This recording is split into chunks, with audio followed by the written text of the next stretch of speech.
100 தொகுதிகளில் தாவேக வேட்பாளர்கள் முன்னிலையில் இருக்கிறார்கள். 100 என்ற அந்த எண்ணை முதலில் அடையப் போவது யார் என்ற எதிர்பார்ப்பு இருந்தது. 231 தொகுதிகளுக்கான முன்னிலை நிலவரம் கிடைத்திருக்கிறது. அதில் 100 தொகுதிகளில் தாவேக முன்னிலை பெற்றிருக்கிறது. காலை சரியாக 10 மணி நிலவரப்படி தாவேக வேட்பாளர்கள் 100 பேர் 100 தொகுதிகளில் முன்னிலை பெற்றிருக்கிறார்கள். தமிழக சட்டமன்ற தேர்தலில் காலை 10 மணி நிலவரப்படி 100 தொகுதிகளில் தாவேக வேட்பாளர்கள் முன்னிலை பெற்றிருக்கிறார்கள். அண்மை செய்தியாக பார்க்கிறோம்.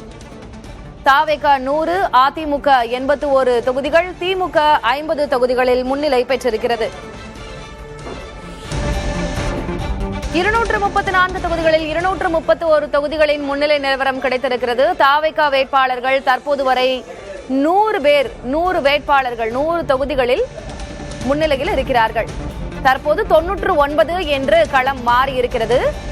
99 இடங்களில் தாவேக முன்னிலை, 81 இடங்களில் அதிமுக கூட்டணி முன்னிலை, 52 இடங்களில் திமுக கூட்டணி முன்னிலை.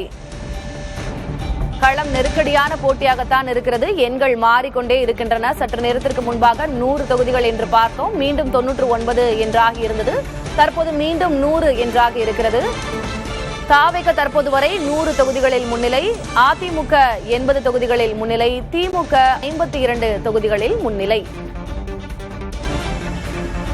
பெரும்பான்மைக்கு 118 இடங்கள் வேண்டும். இந்நிலையில் 234 தொகுதிகளில் 232 தொகுதிகளுக்கான முன்னிலை நிலவரம் நமக்கு கிடைத்திருக்கிறது.